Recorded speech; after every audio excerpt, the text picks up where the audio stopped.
நம்மளோட சேனலில் இதுவரைக்கும் நிறைய சர்வைவல் ஸ்டோரிஸ் போட்டிருக்கோம். பட் இந்த ஒரு சர்வைவல் ஸ்டோரி மாதிரி இதுவரைக்கும் நம்மளோட சேனலில் எந்த வீடியோஸுமே இல்லை. ஏன்னா ஒரு மனிதன் சர்வைவ் ஆகிறதுக்கு பல உணவுகளை சாப்பிட்டு சர்வைவ் ஆகிறத நம்ம கேள்விப்பட்டிருப்போம்.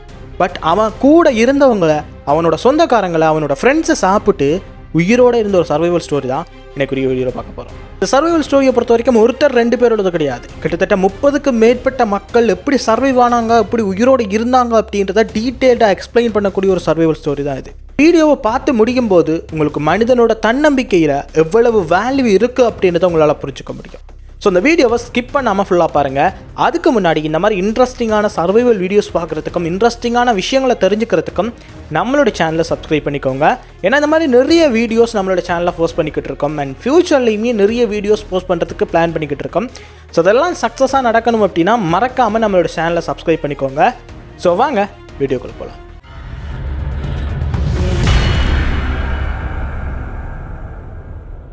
இந்த கதை 1972 தான் ஸ்டார்ட் ஆகுது.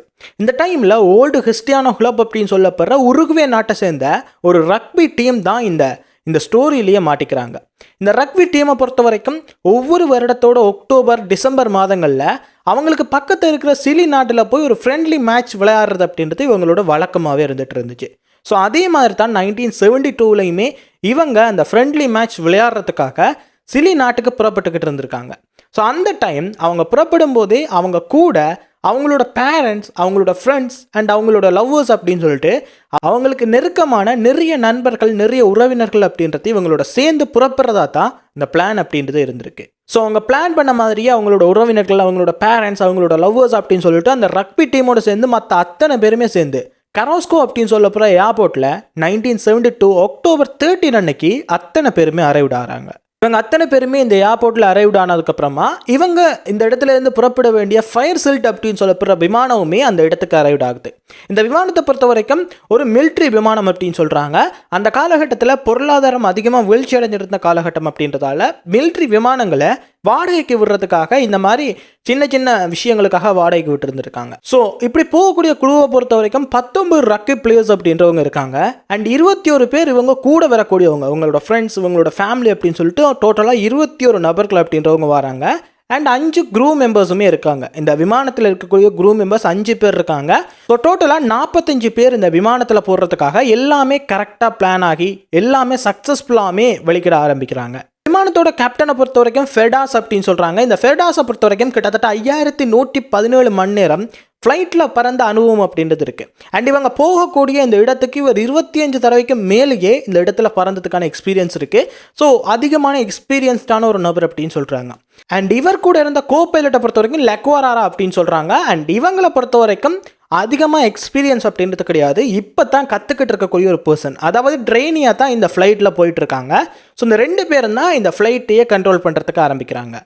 ஸோ இந்த 2 பேர் கூட இந்த மீதி இருக்கிற 43 பேர் அப்படின்னு சொல்லி டோட்டலாக 45 பேர் இந்த ஃப்ளைட்டில் ட்ராவல் பண்ண ஆரம்பிக்கிறாங்க.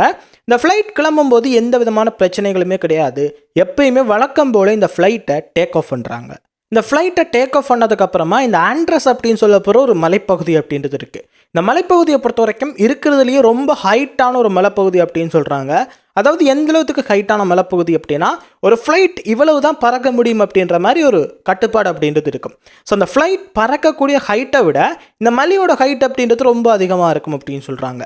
ஸோ அப்படிப்பட்ட இந்த மலைப்பகுதியில் இவங்க ஃப்ளைட்டில் பறக்கும்போது ரொம்ப ரொம்ப சின்சியராக, ரொம்ப ஜாக்கிரதையாக பறக்க வேண்டிய சுச்சுவேஷன் அப்படின்றது இருக்கும். ஸோ அப்படிப்பட்ட இந்த பகுதியில் இந்த கோ பைலட்டுக்கு ட்ரைனிங் கொடுக்கணும் அப்படின்றதுக்காக இந்த மெயின் பைலட் என்ன பண்ணுறாரு அப்படின்னா இந்த கோ பைலட் கையில் இந்த ஃப்ளைட்டோட கண்ட்ரோலை கொடுக்க ஆரம்பிக்கிறாரு. ஆக்சுவலாக இந்த இடத்துல தான் இவங்க முதல் மிஸ்டேக் அப்படின்றத பண்ணுறாங்க. இந்த கேப்டனுக்கு தெரியாது இந்த கோ பைலட் கிட்ட இந்த கண்ட்ரோலை கொடுத்தது தான் அவரோட வாழ்க்கையில் அவர் பண்ண மிகப்பெரிய தவறு அப்படின்றது. ஒரு சைட் கோ பைலட் அவரோட கண்ட்ரோல் எடுத்துக்கிட்டு இந்த ஃப்ளைட்டை கண்ட்ரோல் பண்ண ஆரம்பிக்கிறாரு. அண்ட் கேப்டன் பக்கத்தில் இருந்து இன்ஸ்ட்ரக்ஷன் கொடுத்துக்கிட்டே இருக்காரு. அண்ட் இன்னொரு சைட் அங்கே மீதி இருக்கக்கூடிய க்ரூ மெம்பர்ஸாக இருக்கட்டும், மீதி இருக்கக்கூடிய இந்த ரக்பி பிளேயர்ஸ் எல்லாமே ரொம்ப சந்தோஷமாக உள்ள பார்ட்டி பண்ண ஆரம்பிக்கிறாங்க. அங்கே இருக்கிறவங்க எல்லாருமே பேசிக்கிட்டு இருக்காங்க, நம்ம போய் இந்த ஃப்ரெண்ட்லி மேட்சை வின் பண்ணிட்டோம் அப்படின்னா நம்ம எல்லாருமே பீச்சுக்கு போகலாம், நம்ம பார்ட்டி பண்ணலாம், நம்ம சிலி நாட்டை சுற்றி பார்க்கலாம் அப்படின்னு சொல்லிட்டு ஒவ்வொருத்தர் ஒவ்வொரு விஷயங்களை பேச ஆரம்பிக்கிறாங்க. அங்கே இருந்த அத்தனை பேருமே ரொம்ப ஜாலியாக அங்கே இருக்கிற எல்லாரோடையுமே பேசி பழகி ரொம்ப ஜாலியாக என்ஜாய் பண்ணிக்கிட்டுமே இருந்திருக்காங்க. ஸோ இங்கே 2 பேர் இந்த ஃப்ளைட்டை கண்ட்ரோல் பண்ணிகிட்டு இருக்காங்க. மீதி இருக்கக்கூடிய 43 பேருமே அந்த ஃப்ளைட்டுக்குள்ளே ரொம்ப என்ஜாய் பண்ணிக்கிட்டு இருக்காங்க. அண்ட் இவங்க இந்த மாதிரி பறந்துகிட்டே இருக்கும்போது சடனாக இவங்க போயிட்டு இருந்த அந்த வழி அப்படின்றது ரொம்ப மோசமாக மாற ஆரம்பிக்குது. அங்கே சடனாக பனிப்புயல்கள் வீச ஆரம்பிக்குது. ரொம்ப கொடூரமான காற்று அப்படின்றது அடிக்க ஆரம்பிக்குது. ஃப்ளைட்டை ஸ்டேபிளாக அவங்களால ட்ரை பண்ண முடியல. இந்த ஃப்ளைட்டை கரெக்டாக அவங்க சொல்கிற டைரக்ஷனுக்கு இவங்களால் கொண்டு போக முடியல. அந்த சூழ்நிலையே கம்ப்ளீட்டாக சேஞ்ச் ஆக ஆரம்பிக்குது. ரொம்ப மோசமான காற்றடிக்க ஆரம்பிக்குது. காலநிலையே ரொம்ப மோசமாக மாற ஆரம்பிக்குது. ஸோ அந்த இடத்துல கேப்டன் ஒரு முடிவு எடுக்கிறாரு.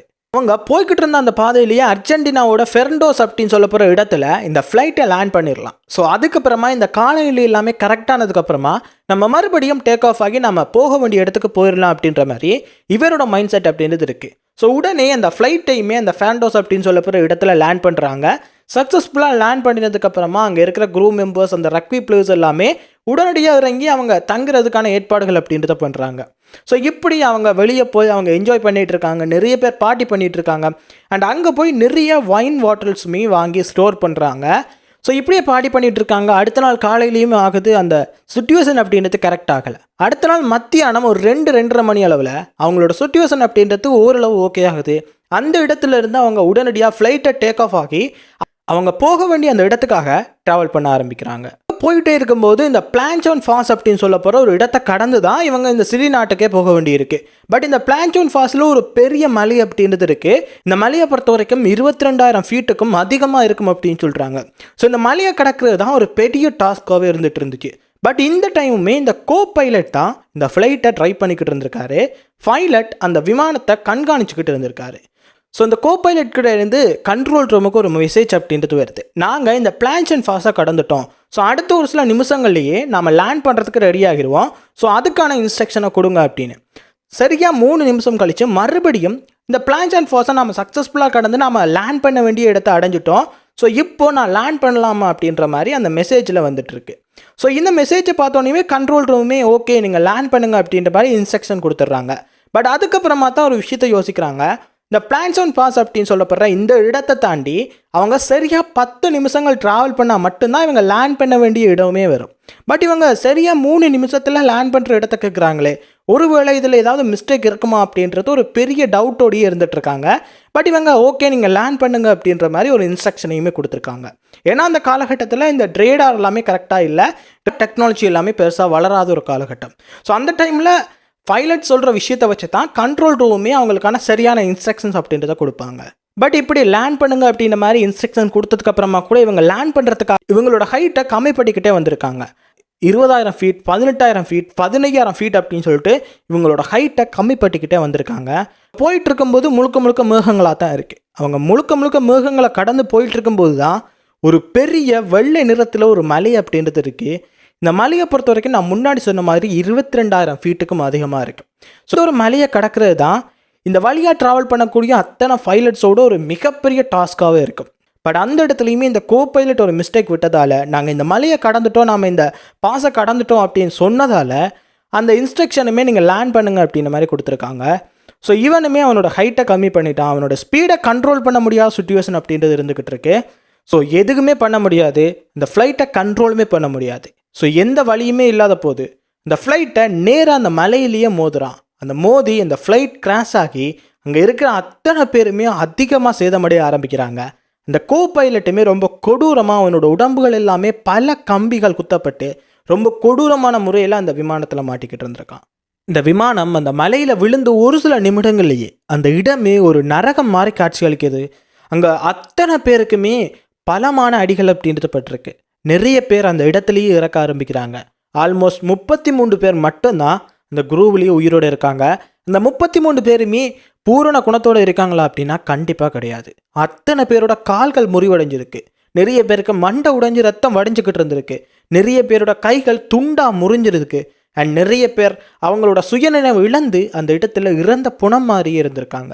ஸோ இந்த மாதிரி அந்த இடமே முழுக்க முழுக்க ஒரு நரக ஓலத்தோட அந்த இடம் காட்சி அளிச்சுக்கிட்டு இருந்திருக்கு. இப்படியே இந்த விஷயம் நடந்து முடியும் போது ஆல்மோஸ்ட் 4-5 மணி அப்படின்றது ஆகுது. அந்த டைமில் சூரியன் கொஞ்சம் கொஞ்சமாக மறைய ஆரம்பிக்குது. இதுவரைக்கும் இவங்க அனுபவிக்காத கொடூரமான பனி அப்படின்றது அங்கே சூழ ஆரம்பிக்குது. அங்கே இருந்த யாருக்குமே உடல்நிலை அப்படின்றது கரெக்டாக இல்லை. அவங்களோட உடல்கள் எல்லாமே அதிகமாக பாதிக்கப்பட்டிருக்கு. அவங்களால ஒரு இடத்துலேருந்து இன்னொரு இடத்துக்கு நகரவே முடியாத நிலைமையில் இருந்துட்டு இருக்காங்க. நிறைய பேர் மயக்கத்தில் இருந்துட்டு இருக்காங்க. நிறைய பேரோட கை கால்கள் முறிஞ்சிருக்கு. நிறைய பேருக்கு அதிகமான காயங்கள் இருக்கு. பட் இவங்க எல்லாருமே அந்த உடைஞ்சு போன ஃப்ளைனில் ஒரு சின்ன பகுதியில் மட்டும்தான் வாழ முடியும். இந்த டோட்டல் 33 பேருமே அந்த ஒரு சின்ன இடத்துல தான் இவங்களால இருக்க முடியும். ஏன்னா மற்ற இடம் எல்லாமே பிளாஸ்ட் ஆனதால் அவங்களால அங்கே இருக்கவே முடியாது. அண்ட் வெளிப்பகுதியில் இருக்க முடியுமா அப்படின்னா அங்கே அதிகமான பனி காரணத்தால் அவங்களால அங்கேயுமே இருக்க முடியாது. ஸோ அந்த 33 பேருமே அதுக்குள்ளே அட்ஜஸ்ட் பண்ணி இருக்க ஆரம்பிக்கிறாங்க. அண்ட் அதுலேயுமே ஒரு சில பேர் இந்த மாதிரி மயக்கம் அடைஞ்சவங்கள பனியிலேயே விட்டுறலாம், ஸோ நாம் முதல்ல உயிர் காத்துக்கலாம், அவங்க எழும்பினதுக்கு அப்புறமா அவங்கள உள்ளே எடுத்துக்கலாம் அப்படின்னு சொல்லிட்டு நிறைய மயங்கின மக்களை அந்த பனிக்குள்ளேயே போடுறாங்க. அண்ட் இப்படியே போட்டுட்டு இவங்க அத்தனை பேருமே அதுக்குள்ளே இருக்கும்போது ஒரு சவுண்ட் அப்படின்றது வருது. என்னை எப்படியாச்சும் கொன்றுங்க, நான் இப்படி இருக்கிறதுக்கு விரும்பவே இல்லை, என்னால் வலி தாங்க முடியல, என்னோட சீட்டுக்கு பக்கத்தில் ஒரு பாக்ஸ் இருக்குது, அதில் ஒரு கன் இருக்குது, அதை எடுத்து என்னை கொன்னுருங்க அப்படின்ற மாதிரி ஒரு பயங்கரமான சத்தம் அப்படின்றது கேட்குது. அந்த சத்தம் பைலட்டோட ரூம்ல இருந்து வந்திருக்கு. இந்த கோ பைலட் தான் இந்த மாதிரி கத்தியிருக்கான். என்னோட உடம்பு எல்லாத்துலேயுமே கம்பிகள் இருக்கிற நிலைமையில இருக்குது. ஸோ அந்த டைமில் என்னால் வலி தாங்க முடியல, என்னை எப்படியாச்சும் கொன்னுருங்க அப்படின்னு கதறியே அவன் அந்த இடத்துல இறந்து போயிடுறான். அந்த இடத்துல தான் மோஞ்சோ அப்படின்னு சொல்லப்படுற ஒரு ரக்பி பிளேயர், நம்ம எப்படியாச்சும் ரேடியோவில் கண்டக்ட் பண்ணால் நம்மளை ரெஸ்கியூ பண்ணிடுவாங்க, ஸோ நம்ம உடனடியாக ரேடியோவில் கண்டக்ட் பண்ணலாம், அது இந்த கோ பைலட் அண்ட் பைலட்டோட அந்த ரூமில் தான் இருக்கும். ஸோ அந்த இடத்துக்கு போய் நம்ம ரேடியோவில் கண்டக்ட் பண்ணலாம் அப்படின்னு சொல்லிட்டு அந்த அவ்வளவு ஸ்ட்ரகிள்ஸையுமே தாண்டி அவனோட காயங்களையுமே பொருட்படுத்தாமல் அந்த இடத்துக்கு போகிறான். பட் அங்கே போய் என்ன தான் ட்ரை பண்ணாலுமே இவனால் யாரையுமே ரீச் பண்ண முடியல. இந்த ரேடியோஸுமே கரெக்டாக ஒர்க் பண்ணலை.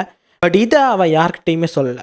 அவன் அந்த கோ பைலட்டோட ரூம்லேருந்து வெளியே வந்து, நான் ரேடியோவில் கண்டக்ட் பண்ணியிருக்கேன், நாளைக்கு நம்மளை ரெஸ்கியூ பண்ண வந்துடுவாங்க, ஸோ இன்றைக்கி அத்தனை பேருமே உயிரை கையில் பிடிச்சிட்ருங்க, உங்களோட கான்ஃபிடென்ட்டை விட்டுறாமல் அத்தனை பேருமே ரொம்ப சேஃபாக இருங்க அப்படின்ற மாதிரி ஒரு விஷயத்த சொல்கிறான். ஏன்னா அங்கே இருந்த அத்தனை பேருமே யாராச்சும் காப்பாற்ற வருவாங்களா அப்படின்ற ஒரு எதிர்பார்ப்போடு இருக்காங்க. அண்ட் நிறைய பேர் அதிகமாக பாதிக்கப்பட்டு நம்ம இறந்தே போயிடுவோம் அப்படின்ற ஒரு மனநிலைக்குமே போயிட்டாங்க. அடுத்த நாள் காலையில் எழுந்திரிச்சு பார்க்குறாங்க. அந்த டைமில் அவங்க கூட இருந்த 5 பேர் அவங்க ரொம்ப கொடூரமாக தாக்கப்பட்டிருந்ததாலையும் ரொம்ப கொடூரமாக பாதிக்கப்பட்டிருந்ததாலையுமே அந்த 5 பேருமே இறந்து போயிருக்காங்க. மீதி 28 பேர் மட்டும்தான் உயிரோடு இருக்காங்க. அந்த 28 பேருக்குமே அதிகமான பசி அப்படின்றது இருக்குது. இவங்கக்கிட்ட போதுமான எந்த உணவுகளுமே கிடையாது. அவங்கக்கிட்ட இருக்கிறது எல்லாமே சின்ன சின்ன துண்டு சாக்லேட்டுகளும் அண்ட் அவங்க வச்சுருந்த ஒரு சில ஸ்நாக்ஸும் மட்டும்தான் இருக்குது. அது அங்கே இருக்கிற 28 பேருக்குமே காணுமா அப்படின்னா கண்டிப்பாக கிடையாது. ஸோ அதை அத்தனை பேருமே பகிர்ந்து சாப்பிட ஆரம்பிக்கிறாங்க. பட் என்னதான் சாப்பிட்றதுக்கு ஓரளவு உணவுகள் இருந்தாலுமே குடிக்கிறதுக்கு எந்த விதமான தண்ணியுமே கிடையாது. அங்கே இருக்கிற பனிக்கட்டிகள் உருகினா மட்டும்தான் இவங்களால் தண்ணியே குடிக்க முடிஞ்சிருக்கு. ஒரு சில பேர் பனிக்கட்டிகள் எடுத்து வாயில் போட்டு அது கரைஞ்சதுக்கு அப்புறமா குடிச்சிருக்காங்க. அண்ட் ஒரு சில பேர் இந்த பனியை எடுத்து பாட்டிலில் போட்டு அதை அவங்களோட உடல் சூட்டில் வச்சு அதை கரைஞ்சதுக்கு அப்புறமா குடிச்சிருக்காங்க. ஸோ இந்த மாதிரி அவங்க சர்வைவ் ஆகிட்டே இருக்காங்க. அவங்களோட நினைப்பு எல்லாமே இன்றைக்கி எப்படியாச்சும் ரெஸ்கியூ டீம் வந்துடும், நம்மளை காப்பாற்றி நம்ம நினச்சி அந்த இடத்துக்கு போயிட முடியும், நம்மளை உயிரோட கொண்டு போயிடுவாங்க அப்படின்ற மாதிரி அவங்க அத்தனை பேரோட நினைப்புமே இருந்திருக்கு. இப்படியே இருக்காங்க. அவங்கள சுற்றி ஒரு ரெஸ்கியூ பிளேட்டுமே வர ஆரம்பிக்குது. இந்த ஃப்ளைட்டை கண்ட உடனே ஓகே நம்மளை ரெஸ்கியூ பண்ண வந்துட்டாங்க, நம்ம தப்பிச்சிட்டோம் அப்படின்னு நினச்சிக்கிட்டு இருக்கும்போது எந்தெந்த ரெஸ்கியூ ஃப்ளைட்டுமே கொஞ்சம் கொஞ்சமாக மூவ் ஆகி அவங்களோட கண்ணில் இருந்தே மறைஞ்சு போகுது. அந்த ரெஸ்கியூ டீமை பொறுத்த வரைக்கும் இவங்களோட ஃப்ளைட்டுமே கம்ப்ளீட்டாக ஒயிட் கலரில் இருந்ததாலையும் அவங்க இறந்த இடம் அப்படின்றது முழுக்க முழுக்க பனியால் சூழப்பட்ட இடம் அப்படின்றதாலையும் அவங்கள கரெக்டாக ஐடென்டிஃபை பண்ண முடியல அப்படின்னு சொல்லிட்டு அவங்களோட ரெஸ்கியூ நடவடிக்கையை அந்த இடத்துலையே ஸ்டாப் பண்ணுறாங்க. ஆல்மோஸ்ட் 10 நாட்கள் வரைக்குமே சர்ச் பண்ணியிருக்காங்க. 3 நாடுகள் சேர்ந்து 10 நாட்கள் வரைக்கும் சர்ச்சிங் நடந்திருக்கு. பட் என்னதான் 3 நாடுகள் சேர்ந்து இந்த சர்ச்சிங் நடவடிக்கையை செய்திருந்தாலுமே இந்த 10 நாட்களில் இவங்க எங்கே இருக்காங்க அப்படின்றது தெரியல. இவங்க உயிரோடு இருக்க மாட்டாங்க அப்படின்ற மாதிரி அவங்க அத்தனை பேருமே டிசைட் பண்ணிட்டாங்க. ஏன்னா இது மனிதர்களை கொல்லக்கூடிய அளவுக்கு ரொம்ப கொடூரமான பனி அப்படின்றதால இங்கே யாருமே உயிரோடு இருக்க மாட்டாங்க அப்படின்னு டிசைட் பண்ணி இந்த ரெஸ்கியூ ஆப்ரேஷனையே கம்ப்ளீட்டாக ஸ்டாப் பண்ணுறாங்க. இங்கே போன அந்த அத்தனை பேருமே உயிரோடு இல்லை, அவங்க அத்தனை பேருமே இறந்துட்டாங்க அப்படின்ற மாதிரி டிக்ளேர் பண்ணுறாங்க.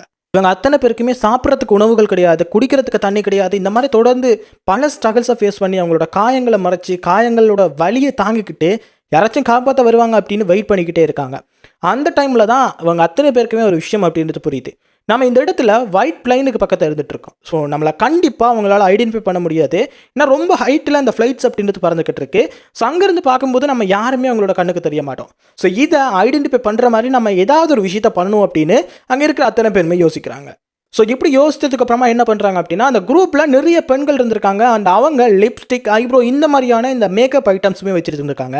ஸோ இந்த மேக்கப் ஐட்டம்ஸ் எல்லாத்தையுமே வச்சு அந்த ஃப்ளைட்டுக்கு மேலே எஸ்ஓஎஸ் குறியீட்டையுமே எழுதுறாங்க. ஸோ இந்த மாதிரி எழுதும்போது அது பல கலர்ஸில் இருக்கிறதால இதை ஈஸியாக ஐடென்டிஃபை பண்ண முடியும். அண்ட் எஸ்ஓஎஸ் அப்படின்றது ஒரு இன்டர்நேஷனல் குறியீடு. ஸோ அதை ஈஸியாக நம்மளால் ரெஸ்கியூ டீமெல்லாம் ஐடென்டிஃபை பண்ண முடியும் அப்படின்னு எழுதி வைக்கிறாங்க. பட் அவங்களுக்கு தெரியாது இன்னையோடைய அந்த ரெஸ்கியூ ஆப்ரேஷன் அப்படின்றது ஸ்டாப் ஆயிடுச்சு அப்படின்னு. ஸோ இப்படியே போய்கிட்டு இருக்கு. யாருமே இவங்களை ரெஸ்கியூ பண்ண வரல. அந்த டைமில் இவங்களுக்கு கொடூரமான பசி அப்படின்றது ஏற்படுத்து. சாப்பிட்றதுக்கு ஒரு துளி உணவு கூட கிடையாது.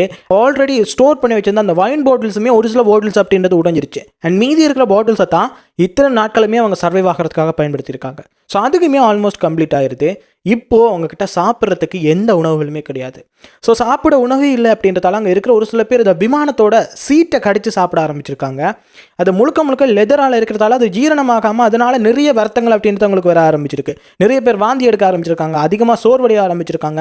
ஸோ இந்த மாதிரி நிறைய பிரச்சனைகள் அப்படின்றது வர ஆரம்பிச்சிருக்கு. ஸோ இதெல்லாத்தையுமே பார்த்துட்டு இருந்த ஒரு சில மெடிக்கல் ஸ்டூடெண்ட்ஸுமே அதில் இருந்திருக்காங்க. இந்த மெடிக்கல் ஸ்டூடெண்ட்ஸ் எல்லாமே ஒரு விஷயத்த சொல்கிறாங்க. இதுக்கு மீறி எங்ககிட்ட எந்த வழியுமே கிடையாது. இந்த இறந்து போன உடல்களை நாம் சாப்பிட்டா மட்டும்தான் நம்மளால் இந்த இடத்துல உயிர் வாழ முடியும் அப்படின்ற மாதிரி நெஞ்சில் கத்தி இறக்குற மாதிரியான ஒரு விஷயத்த அங்கே இருக்கிற அத்தனை பேர்கிட்டையுமே சொல்கிறாங்க. எப்படி இவங்க எங்களோட உறவினர்கள், எங்களோட அம்மா, எங்களோட அப்பா, என்னோட சகோதர சகோதரிகள், என்னோட லவ்வர், இவங்களை நான் எப்படி சாப்பிட்றது? இதெல்லாம் நடக்கிற காரியமே கிடையாது. நாம் அத்தனை பேருமே சாப்பிடாம இறந்து போனாலுமே இந்த ஒரு விஷயத்த பண்ண முடியாது அப்படின்ற மாதிரி அங்கே இருக்கிற அத்தனை பேருமே சொல்ல ஆரம்பிக்கிறாங்க. ஸ்டூடெண்ட்ஸ் எல்லாமே நான் சொல்கிறத சொல்லிட்டேன், இனி உங்களோட இஷ்டம் அப்படின்னு சொல்லிட்டு அவங்களோட பாட்டில் இருக்க ஆரம்பிக்கிறாங்க. இந்த சூழ்நிலை அப்படின்றது ஒரு சில மனத்தியாளங்கள் அப்படின்றது நீடிக்குது. நிறைய பேர் ரொம்ப பசியோடு இருக்க ஆரம்பிக்கிறாங்க. அந்த டைமில் ஒருத்தனோட பசி கண்ட்ரோலை தாண்டும் போது அவன் உடனடியாக அந்த ஃப்ளைட்டில் உடைஞ்சிருந்த ஒரு கண்ணாடி துண்டு எடுத்துகிட்டு வந்து அங்கே இறந்து போயிருந்த ஒரு உடலை வெட்ட ஆரம்பிக்கிறான்.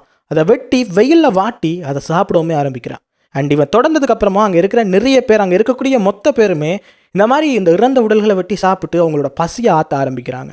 பட் என்னதான் அவங்க சாப்பிட்டுட்டு இருந்தாலுமே அவங்களோட மனதில் ஒரு மிகப்பெரிய குழப்பம், மிகப்பெரிய கவலை அப்படின்றது இருந்துக்கிட்டு இருந்துச்சு. அப்படியே அவங்க சாப்பிட்டுட்டு இருக்கும்போதே அங்கே இருந்த அத்தனை பேருமே ஒரு சத்திய பிரமாணம் அப்படின்றது இருக்கிறாங்க. நாங்கள் அத்தனை பேருமே இறந்ததுக்கு அப்புறமா நீங்கள் எங்களோட உடல்களை சாப்பிட்டு மீதி இருக்கிறவங்க உயிர் வாழுங்க, இதில் எந்த பிரச்சனையுமே இல்லை, எந்த விதமான மனஸ்தாபங்களுமே கிடையாது. ஸோ நீங்கள் உயிரோடு இருக்க வேண்டியது தான் ரொம்ப ரொம்ப முக்கியம். யாரெல்லாம் உயிரோடு இருக்கீங்களோ, யாரெல்லாம் இறக்குறீங்களோ அவங்களோட உடல்களை அந்த உயிரோடு இருக்கிறவங்க சாப்பிடலாம் அப்படின்ற மாதிரி அத்தனை பேருமே சத்திய பிரமாணம் எடுக்கிறாங்க. அண்ட் இப்படியே இருக்கும்போது அங்கே இருக்கிற நிறைய பேர் இறக்க ஆரம்பிக்கிறாங்க. வரைக்குமே ஆல்மோஸ்ட் இப்போது 19 பேர் மட்டும்தான் அங்கே இருக்காங்க. இப்படியே போயிட்டு இருக்கும்போது எதுக்குமே முடியாது. அங்கே இருந்த 2 பேர் ஒரு விஷயத்தை டிசைட் பண்ணுறாங்க. நாம் இந்த இடத்துலையே இருந்து இறந்து போகிறதுக்கு நாம் ஏதாவது ஒரு வழியை தேடி பிடிக்கலாம். நம்ம 2 பேர் இந்த இடத்தை விட்டு நாம் மனிதர்கள் இருக்கிற இடத்துக்கு நான் தேடி போக போகிறேன். ஸோ நாங்கள் போய் இவங்களை ரெஸ்கியூ பண்ணுறோம் அப்படின்னு சொல்லிட்டு 2 இளைஞர்கள் அங்கேருந்து புறப்பட ஆரம்பிக்கிறாங்க. அப்படி புறப்படும் போது அங்கே இருந்த அத்தனை பேருமே அந்த இறந்து போன உடல்களை வெட்டி பதப்படுத்தி அவங்கக்கிட்ட கொடுத்தவே விடுறாங்க. நீங்கள் போகிற வழிகளில் இதை சாப்பிட்டுட்டு போங்க, குடிக்கிறதுக்கு தண்ணியை பனியாக பயன்படுத்திக்கோங்க அப்படின்ற மாதிரி அங்கே இருந்த அத்தனை பேருமே ஆறுதல் சொல்லி அந்த 2 இளைஞர்களையுமே அந்த இடத்துலேருந்து அனுப்பி வைக்கிறாங்க. இந்த 2 இளைஞர்களுமே அந்த இடத்துலேருந்து போக ஆரம்பிக்கிறாங்க. இங்கே 16 பேர் வரைக்கும் தான் இருக்காங்க, மீதி எல்லாருமே இருந்து போயிட்டாங்க.